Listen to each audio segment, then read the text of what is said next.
Bismillahirrahmanirrahim. Assalamualaikum warahmatullahi wabarakatuh. Anak-anakku sekalian, pada pertemuan kali ini kita akan melanjutkan tentang bentuk-bentuk pertumbuhan kota.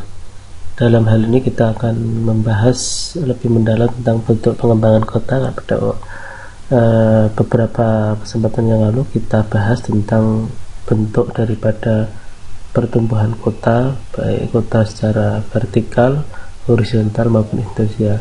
Nah, pada saat ini kita akan jelaskan sedikit tentang bentuk pengembangan kota. Pada dasarnya pengembangan kota nanti terdiri dari tentang pengertian dasar persoalan kota, jenis klasifikasi kota, struktur ruang kota, dan contoh produk rencana tata ruang kota. Pengertian dasar daripada kota. What is city? City, apa itu kota? Kota itu adalah tempat permukiman yang memiliki penduduk relatif besar, kepadatan penduduk yang relatif tinggi, serta luas areal yang terbatas. Dan pada umumnya aktivitas penduduk kota itu adalah non agraris. Jadi karena jumlahnya yang relatif sempit atau terbatas, maka tidak mungkin untuk digunakan kegiatan-kegiatan pertanian. Kemudian definisi secara umum, kota adalah sebagai suatu permukiman permanen yang memiliki kepadatan tinggi dan relatif luas. Luasnya relatif terdiri dari struktur sosial yang heterogen, ya. Ada 10 kriteria kota. 1, jumlah penduduknya besar, kemudian permanen sifatnya, kepadatan minimumnya dengan standar tertentu, struktur ruang dicirikan dengan ruang dan jalan kota, tempat di mana masyarakat bekerja, masyarakatnya heterogen, pusat kegiatan ekonominya kegiatan-kegiatan di perkotaan, pusat jasa, layanan, dan kemudian pusat kegiatan yang memiliki banyak fungsi, serta penyebaran pendidikan yang mempunyai gaya hidup yang kota. Nah, kemudian secara tata bahasa kota itu sering disebut urban, ya. What is urban? Kalau di dalam bahasa kita sering disebut urbanisasi, jadi arus dari desa ke kota. Maka urban ini adalah contoh perkotaan permukiman yang meliputi kota induk dan daerah di luar memiliki pengaruh dengan batas-batas administrasi yang berupa daerah pinggiran di sekitarnya sebagai suburban, ya. Nah, kemudian pengertian dasar daripada kawasan, kemudian ada disebut perkotaan, ada kawasan. Kawasan ini, perkotaan ini sangat berbeda dengan, atau kawasan yang saling bersinggungan dengan kawasan pedesaan. Jadi kota itu adalah kawasan yang mempunyai kegiatan utama, memiliki bukan fungsi pertanian. Dengan susunan fungsi kawasan sebagai tempat permukiman kota, maka pemusatan distribusi, layanan jasa pemerintahan, pelayanan sosial, dan kegiatan ekonomi ada di kota. Kemudian berikutnya pengertian dasar dari wilayah. Kemudian kemarin ada wilayah, ya. Wilayah ini memiliki pengertian juga bahwa what is wilayah? Wilayah adalah ruang yang memiliki satuan-kesatuan geografis beserta unsur kegiatan yang batas dan sistemnya ditentukan berdasarkan aspek dan pengamatan administrasi pemerintahan atau aspek pengamatan fungsional. Kemudian kawasan itu juga disebut sebagai suatu wilayah yang memiliki fungsi, aspek atau pengamatan fungsi tertentu. Sedangkan ruang adalah wadah yang meliputi daratan, lautan, dan sebagainya yang pernah kita sampaikan, ya. Kemudian tetapi di dalamnya ada satu kesatuan dengan makhluk hidup yang mendiami, yaitu manusia, untuk memelihara kelangsungan hidupnya. Kemudian disebut tata ruang. Tata ruang adalah wujud struktural pola pemanfaatan ruang, baik direncanakan maupun tidak, untuk menunjukkan hierarki dan keterkaitan dengan pemanfaatan ruang. Ada beberapa push faktor dan pull faktor di sini yang menyebabkan kota. Yang pertama, migrasi penduduk atau perubahan mata pencaharian, alih fungsi lahan dari agraris ke industri, dan perubahan gaya hidup yang kemudian disebut sebagai kota. Nah, kemudian kalau kita kenal yang pertama, biasanya kota itu menjadi sesuatu yang menarik bagi daerah lain untuk mendatanginya. Kemudian ada disebut arus urbanisasi dari desa ke kota. Kemudian perubahan mata pencaharian yang dulu agraris kemudian menjadi ke kawasan-kawasan industri, kawasan perdagangan, dan kawasan jasa, serta tentu pula ada perubahan gaya hidup, mall dan sebagainya. Nah, faktor full yang menjadi daripada perkembangan pertumbuhan kota adalah ketersediaan lapangan pekerjaan di kota.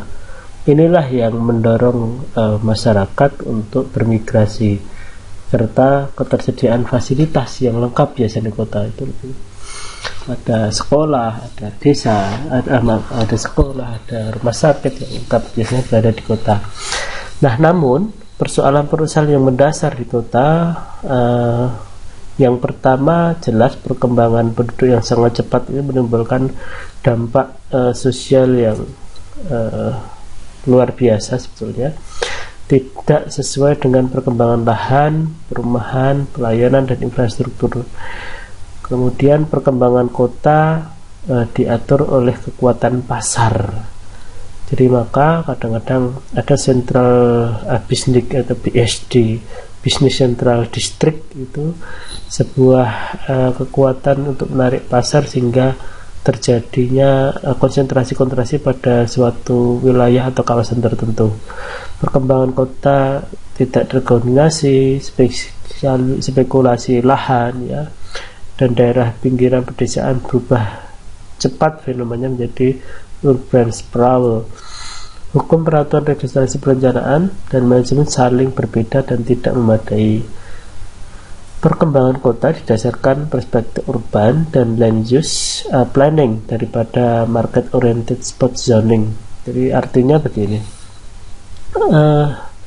perspektif daripada urban atau orang-orang kota itu adalah pada land use atau rencana tata guna lahan, lebih daripada market oriented spot zoning atau semacam market yang berorientasi pada zona-zona tertentu berdasarkan keserasian lingkungan. Jenis-jenis kota, ada global city, kota yang mampu memengaruhi perkotaan yang lain, ya. Jadi pada tingkatan ini misalkan ada Tokyo, ada New York dan sebagainya. Kemudian ada compact city yang merupakan kota yang sangat kompleks, segalanya ada tetapi tidak terlalu luas atau mikropolitan. Klasifikasi kota secara kualitas ada komersial dan industri. Secara fungsional dibedakan menjadi administrasi, seperti kota Jakarta termasuk administrasi, ya. Kemudian defense, pertahanan, pangkalan, ini tentu ada di beberapa wilayah tertentu di luar garis administrasi kita. Kemudian ada kultur, kota keagamaan, ya, misalkan ada Bali dan sebagainya. Kemudian pola dan struktur ruang kota, lokasi kota sebagai titik atau linear pattern atau kota sepanjang rute transportasi. Nah, Kadang kita sering lihat akses jalan besar yang menghubungkan antara kota-kota satu dengan yang lain, inilah sebagai pattern rute atau linear pattern yang linear atau pola yang linear. Kemudian ada cluster pattern, kota-kota yang relatif besar yang berkelompok. Kemudian ada hierarchical pattern, beberapa kota dengan ukuran berbeda pada tata dalam satu wilayah. Pola area tersebut, maka ada pola aktivitas, proses evaluasi bentuk. Nah, ini kita contoh beberapa pattern atau pola-pola dari perkembangan suatu kota yang ada di sekitar kita. Ada yang pola menerus, radial menerus, jadi ini secara luasan coverage areanya ini hampir sama seiring dengan jalan koridor ini, maka perkembangan ini seragam, hampir sama, radial. Sedangkan ada radial tapi tidak menerus, jadi ada pada situasi sentral tertentu, namun kemudian ada kota-kota satelit yang linear dengan jalan tadi. Kemudian ada radial tidak menerus seperti ini. Mungkin karena keterbatasan coverage area, maka ada sisi yang memiliki coverage area cukup, maka dia meluas pada area yang cukup tersebut. Kemudian ada gradien menerus, ya, gradien menerus berarti hampir sirkular. Kemudian radial konsentrasi menerus, dan linear tetapi menerus seiring dengan pertumbuhan badan jalan yang ada. Ini adalah garis jalan, ini adalah coverage area terbangun. Kemudian pola dan struktur kota ada pertama konsentris, sektoral, dan multiple nucleus, ya. Jadi yang pertama konsentris, kemudian sektoral, ya, multiple nucleus. Ini sangat berbeda dengan pola-pola yang lain. Konsentris menurut teori Ernest W. Hogan bahwa pusat kegiatan seperti CBD, Central Business District, yang merupakan pusat pertokoan besar pada gedung perkantoran bertingkat, bank dan sebagainya, terletak pada posisi tengah. Kemudian zona kedua adalah zona peralihan dari kegiatan penduduk ini tidak stabil juga, dan tinggal hanya supaya tempat bekerja. Kemudian yang ketiga zona permukiman kelas protokoler. Kemudian yang keempat tentunya zona permukiman kelas menengah, resident zona. Kemudian yang kelima wilayah tinggal pada masyarakat yang berpenghasilan tinggi. Yang ketiga adalah zona komuter, merupakan daerah yang memasuki daerah belakang atau hinterland.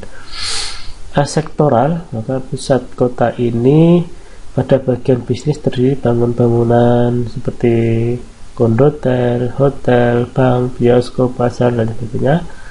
Kemudian kawasan industri, kawasan pemukiman, dan seterusnya. Kemudian multiple nuclei, gambar teori berganda Hartman.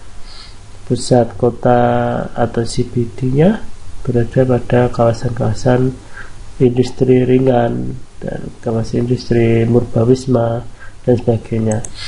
Baik teman-teman, nanti bisa bisa dibaca sendiri pada slide yang akan kita kirimkan di kelas digital kita. Untuk itu nanti pada semester ini kita akan memberikan tugas, buatlah makalah tentang perencanaan kota, judulnya apa, kemudian garis-garis besar isinya apa tentang perencanaan suatu kota.